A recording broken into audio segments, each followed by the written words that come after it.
আসসালামু আলাইকুম ওয়া রাহমাতুল্লাহি ওয়া বারাকাতুহু। সম্মানিত সুধীবৃন্দ, গত ভিডিওতে আমরা সাইকোসিস বিষয়ে আলোচনা করেছিলাম, কিন্তু থোজা এবং মেরু নামের পার্থক্য বিচার করি নাই, বা থোজা মেরু নামের পার্সোনাল কিছু লক্ষণ আছে যেগুলো উপস্থাপন করা হয় নাই।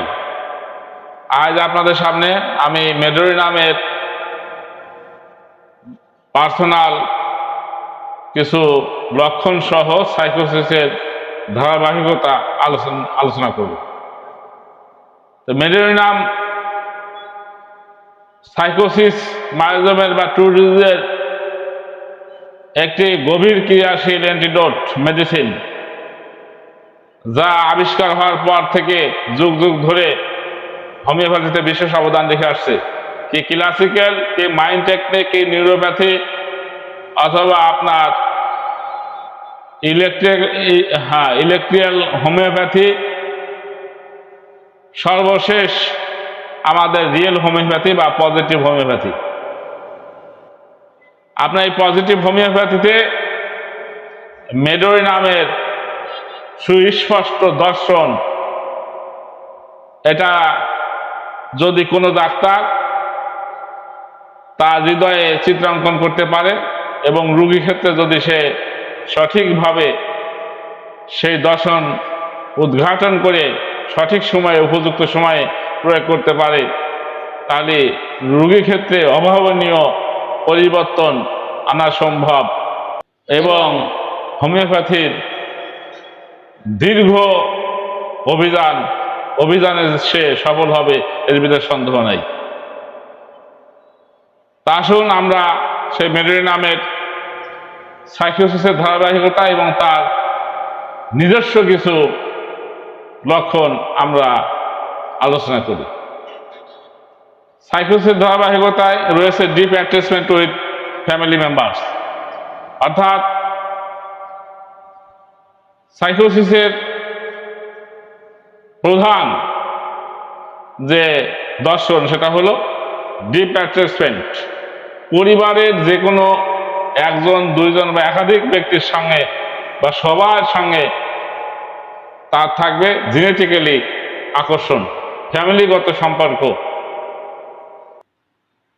অন্যান্য ফ্যামিলির কোনো ব্যক্তি যখন নিজের কথা নিয়ে ভাবে, নিজের আখের গোছায়, সেখানে একজন মেডরি নামের পেশেন্ট বা সাইকোসিসের পেশেন্ট সে কি করবে? পরিবারের সবাইকে নিয়ে ভাববে, বাবা মা ভাই বোন, নিজের পরিবারকে কীভাবে সুখী রাখা যায়, তাদের ভবিষ্যৎ কীভাবে গড়া যায়, ভাই বোনের লেখাপড়া করে কীভাবে তাদের মানে পৌঁছায় যায়, যথা আসনে পৌঁছানো যায়, সেই চেষ্টা সে সবসময় ব্যস্ত রাখে। আমি এমন অনেক ব্যক্তিকে দেখেছি যারা বড় ভাই, সংসারের বড় ভাই, সে নিজে লেখাপড়া না করে ছোট ভাইদেরকে লালন পালন করেছে। এরকম পাখির ডানার মতো ছায়া দিয়ে তাদেরকে লেখাপড়া করে বড় করেছে, বড় বড় চাকরিজীবী হয়েছে। পরে ভাইরা তার দেখে নাই, তার দিকে তাকায় নাই, সে গরিব আছে, তাতেও তার কোনো আফসোস নাই। তার একটাই যে আমি সব ভাইকে মানুষ করেছি, বড় করেছি, তারা বড় বড় চাকরি করে, এইটাই তার গর্ব, এইটাই তার বলার মানে তার আত্মতৃপ্তি। সে নিজে সেই ভাঙা ঘরের ভিতরে আছে, প্রাচীন ঘরের ভিতরে আছে, ওই ভাইরা তাকে কোনো সহযোগিতা করে নাই, এতে তার কোনো আফসোস নাই। যদিও তার স্ত্রী অনেক সময় তাকে বকে, গালমন্দ করে, রাগবাগ করে, কিন্তু ওদিকে সে ভ্রুক্ষেপ করে না। তার একটাই আত্মতৃপ্তি যে সে সঠিক কাজটি করেছে, সঠিক দায়িত্ব সে পালন করেছে। এটাই হলো মেডরি নাম, তার বৈশিষ্ট্য যে সে ফ্যামিলি সবাইকে নিয়ে ভাববে, পজিটিভ চিন্তা ভাবনা করবে, অন্তত প্রথম জীবন, আর্লি লাইফে ফ্যামিলির সাথে, যে কোনো পরিবারের যে কোনো লোকের সাথে তার ডিপ অ্যাটাচমেন্ট থাকবে। এরপরে আসেন তার পজিটিভ টু নেগেটিভ। সাইকোসিসের সবচেয়ে গুরুত্বপূর্ণ দর্শন হলো যে প্রথম জীবনে ভালো থাকবে এবং পরবর্তী জীবনে যে কোনো কারণেই হোক সে নেগেটিভ হয়ে যাবে। যে লোক একদিন ফ্যামিলির সবাইকে নিয়ে ভাবতো, ফ্যামিলির সবার সুখ শান্তি নিয়ে চিন্তা করত, সবাইকে যথা আসনে বসাবার জন্যে সে সবসময় সংগ্রাম করত, সে বাবা মাকে খেদমত করত, বাবা মার সুখ শান্তি নিয়ে চিন্তা করত, হঠাৎ একদিন দেখা যাবে যে তার মন চেঞ্জ হচ্ছে। চেঞ্জ হইতে হইতে তার সম্পূর্ণ এটা নেগেটিভ হয়ে গেছে। সে মা বাবার সাথে ভালো আচরণ করে না, ভালো ব্যবহার করে না, আগের মতো ব্যবহার করে না, তাদের ভরণ পোষণ দেয় না, ভাই বোনের খোঁজ খবর নেয় না, সে নিজের নিয়ে ভাবে। তার মিজাজ খুব হাই টেম্পার, সে কিছু বললেই রেগে ওঠে। আর এই অবস্থা তো আগে ছিল না, যার কারণে বাবা মা অন্য মানুষের কাছে গল্প করে, আমার ছেলেটা এত ভালো ছিল, আমাদের খোঁজ খবর নিত, আমাদের ওষুধ কিনে দিত, আমাদের কাপড় চোপড় কিনে দিত, আমাদের ভরণ পোষণ দিত। আমার এই বিটার বউ বা অন্য যে ঘটনার পরে এটা হবে, সেই ঘটনার পরে বলবে যে আমার ছেলে আমার কথা শোনে না, আমাদের কথা মানে না, আমাদের ধার দেয় না, আমাদের খাদ্য খাবার দেয় না, আমাদের ভরণ পোষণ দেয় না, আমাদের ওষুধপত্র কিনে দেয় না, আমাদের সাথে খারাপ আচরণ করে, গরম ব্যবহার করে, দুর্ব্যবহার করে, এরকম বলবে। এবং বলবে যে হয়তো তারে কেউ গুণ করেছে, কেউ ওষুধ খাওয়াইছে অথবা জাদু করেছে, এবং এর জন্য তারা ছেলের জন্য বিভিন্ন কবিরাজ ঈশ্বরের কাছে নিয়ে যেতে চায়। তো এটাই হচ্ছে সাইকোসিস এবং সাইকোসিস অ্যান্টিডোট হিসাবে মেডুরা নামের মূল দর্শন, যে পজিটিভ টু নেগেটিভ। এবং প্ল্যানিং অ্যান্ড সাসপিশিয়াস, সাইকোসিসের মতো সে যাবতীয় কাজ পরিকল্পনা মাফিক করে, যদিও থুজার পরিকল্পনা বেশি, মেডিনামেও পরিকল্পনা থুজা জোরালো না, কিন্তু তার সাসপিশিয়াসটা থাকে। সাসপিশিয়াসটা সব আপনি জানেন, যে কোনো বিষয়ে তার ভিতরে মনে খালি সন্দেহ থাকে। টাকার বান্ডিলে একবার মূল্য হয় না, 2-3 বার কিনতে হয়, ভয়ে তালা দিয়ে চলে যায়, আবার ঘুরে আসে তালা দিছে কিনা। বিছানাপত্র শোয়ানোর আগে দেখে নেয় যে ওর ভিতরে কিছু আছে কিনা, এরকম ঘরে কোনো চোর ডাকাত পলায় আছে কিনা, এগুলো করে নেয়। আবার দেখা গেছে যে স্ত্রী ফোনে কথা বললো ভাইয়ের সাথে, চেক করে যে কার সাথে কথা বললো, অন্য কোনো লোকের সাথে কথা বললো কিনা, কোনো আবার পরকিয়া করে কিনা। এবং অনেকে সন্দেহ করে স্ত্রীর সাথে অবিচার করে, স্ত্রীর সাথে দুর্ব্যবহার করে, তার অন্যায় অপবাদ দেয়। এরকম ভাবে সংসারে অশান্তি শুধু এই সাসপিশিয়াসের কারণে। এই মেডিরামের ভিতরে যথেষ্ট সাসপিশিয়াসনেস থাকে, এবং অনেক ক্ষেত্রে স্বামী স্ত্রী বিচ্ছেদ হয়ে যায় এই সাসপিশিয়াসের কারণে। তবে ওইখানে যদি কোনো পজিটিভ আর রিয়েল হোমিওপ্যাথি ডাক্তার থাকে আর সে একটি ডোজ মেডিরামে দেওয়ার সুযোগ পায়, তাহলে এর থেকে ওই সংসারের বিচ্ছেদ থেকে মুক্তি পায়। আর সেই কাজটি আমরা করি, অনেক সংসারের শান্তি ফিরিয়ে আনতে আমরা পজিটিভ হোমিওপ্যাথি ডাক্তার বদ্ধপরিকর, আমরা সুযোগ পেলে সে কাজটি করে থাকি। এবং আরো অনেক বিষয়ে সন্দেহ আছে, যে ওই দেখা গেছে যে অনেক ব্যক্তি নিয়েও সন্দেহ করতে পারে, অনেক জাদু করছে, অনেক করছে, আমার আত্মীয় এ করেছে, তা করেছে, এমনকি নিজের বাপ মা বিষয় হচ্ছে তারা সন্দেহ করে অনেক ক্ষেত্রে। তো এই সন্দেহটা সাসপিশিয়াস মেডিরামের একটা খুব জোরালো দর্শন। এরপরে আসেন এক্সট্রোভার্ট, সবচাইতে গুরুত্বপূর্ণ একটা বিষয়। থুজা এবং মেডিরামের পার্থক্য বিচার এই করা হয় এইখানেই, যে থুজা হলো ইন্ট্রোভার্ট আর মেডিরাম হলো এক্সট্রোভার্ট। ছোটবেলা থেকেই আর্লি লাইফ থেকেই মেডিরাম এক্সট্রোভার্ট। সেটা কেমন? তো সে স্কুলের কোনো ঘটনা বাড়ি এসে মাকে বলে, বড় ভাইকে বলে, বোনকে বলে,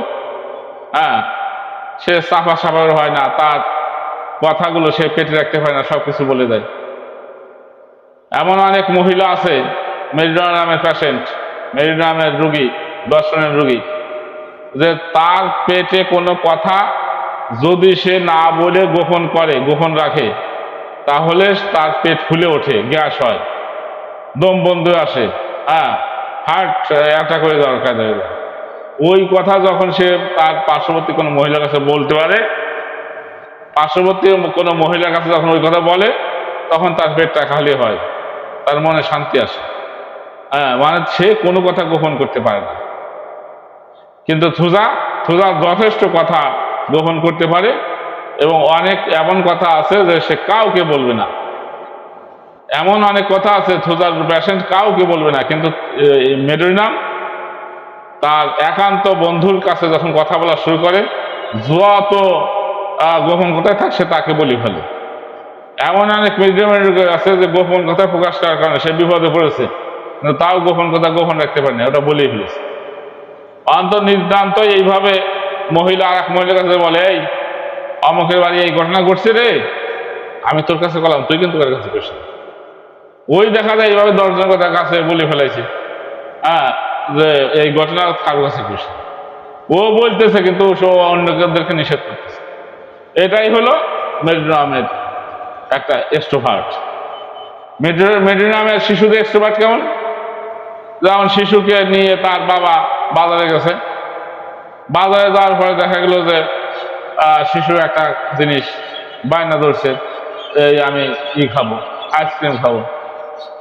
দেখা গেছে যে আইসক্রিম তার চাহিদা ছিল হয়তো 20 টাকা দামের, কিন্তু ওর সে ভালো আইসক্রিম 50 টাকা দাম কিনে দিচ্ছে। হ্যাঁ, তো ওই জায়গায় সে ছুঁড়িয়ে ফেলে দেবে, হ্যাঁ, খাবে না, কারণ ওর চাহিদা অনুযায়ী দিতে হবে। দেখা গেছে যে সুগার রোগী যদি হতো, তাহলে ওই আইসক্রিম ওইখানে সে নিত, বা অন্য কোনো জিনিস যে চাইছে, একটা বল তার পছন্দ হয়েছে যেটা, সেটা না দিয়ে বাবা হয়তো একটু কম দামের একটা বল কিনে দিচ্ছে, তো ওইখানে সুগার রোগী প্রকাশ করবে না, বাড়ি এসে মার সামনে ওই বল ছুঁড়ে ফেলবে, ফেলে দিয়ে আমি চাইছিলাম এটা, আমার সাথে কিন্তু এটা কিন্তু আমি নেবো না, এইগুলো টেঙ্গারি ফেলাই দিয়ে গোড়াগড়ি ফেলা শুরু। কিন্তু মেডিনাম বাইরে এসে গোড়াগড়ি ফেলবে না, ও বাজারের ভিতরে বল ছুঁড়ে মেরে দেবে, ছুঁড়ে ফেলে দেবে, দিয়ে ওই বাজারের ভিতরে গোড়াগড়ি ফেলবে। তাহলে ইজ্জত মারার পান্তা হলো ওই আপনার মেডিনাম এক্সট্রোভার্ট। এবং মেডিনামের বয়স্ক রোগীরা কোথাও উচিত কথা না বলে থাকতে পারে না, সে যত বড় বিপদ আসুক, সে যত বড় বিপদ আসুক, দেখা গেছে বড় মুস্তান এবং দেখা গেছে অনেক পাওয়ারফুল লোক, পুলিশ, ওই আর্মি, দেখা যাচ্ছে তার প্রতি যখনই অবিচার হবে তখনই সেটা সে প্রকাশ করে দেবে, প্রতিবাদ করবে। সে কখনো ওই প্রতিবাদ না করে ওইখানে সে ফিরে আসতে পারে না। তার মেজাজ এতটাই রুক্ষ, এতটাই যে দেখা গেছে যে অনেক সম্মানী লোক একটা নিচু শ্রেণীর ব্যক্তির সাথে এমন ব্যবহার করেছে, ওই ব্যবহারে তার খুব ইজ্জতের ক্ষতি হয়েছে, মান সম্মানের ক্ষতি হয়েছে, পরে সে অনুতপ্ত হয়েছে, কিন্তু ওই সময় সে নিজেকে চেক দিতে পারে নাই, এবং পরে সে বলে, আহারে এই কাজটা না করতাম, এ করে আমার কত ইজ্জতের ক্ষতি হলো, মান সম্মানের ক্ষতি হলো। দেখা গেছে যে একজন মোটরসাইকেল নিয়ে যাচ্ছে, ভ্যানওয়ালা তো ভ্যান চালায়, ওদের বুদ্ধি কম, তাই দেখা গেছে ভ্যান একটা রাস্তার উপরে আইজে করে দিয়েছে, যাওয়ার সময় হঠাৎ করে বাজি দেওয়া দিয়েছিল, খুব ব্রেক করে থামিয়েছে, থামে থুজার রুগী হলে কি হবে? ওরে কিছু বলবে না, ও ভ্যান চালক, অতএব সে কি করবে না, তারা হাত দেবে না, সে নিচু করে মাথা নিচু করে ঘুরে চলে যাবে। আর মেডিনাম হলে কি হবে? মেডিনামের দাঁড়াই মোটরসাইকেল থামেই ওরে আগে থাপ্পড় মারবে, থাপ্পড় মারবে, এবং দেখা গেছে যে কয়েক ব্যানার সাথে ঝগড়া বিবাদ করার কারণে তার মান ইজ্জতের ক্ষতি হবে।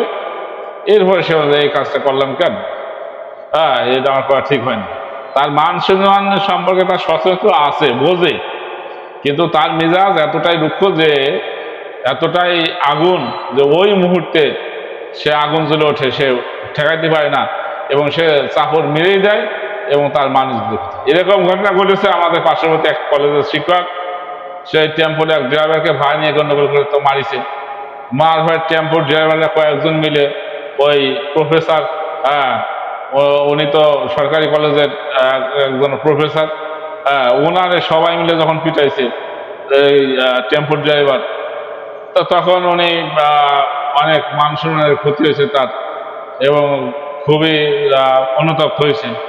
এবং কলেজে যাওয়ার পরে কলেজেতে মামলা করে তার পুলিশ দিয়ে ওই ড্রাইভারকে ধরা হয়েছে। তো ওদের ধরায় কি হবে, ওদের তো আর মান সম্মান যায় নাই। ওরা একজন প্রফেসরের মারছে, এটাই ওদের গল্প। ওরা মার খাক, জেলে যাক, পুলিশে ধরুক, করতে ওদের সমস্যা নেই। তাহলে মেজর নামে ঢুকিয়ে এরকম যে তার নিজের মান সম্মানকে সচেতন থাকার পরেও তার মেজাজটা এত রুক্ষ যে হঠাৎ করে সে সাফল্য হয়েছে।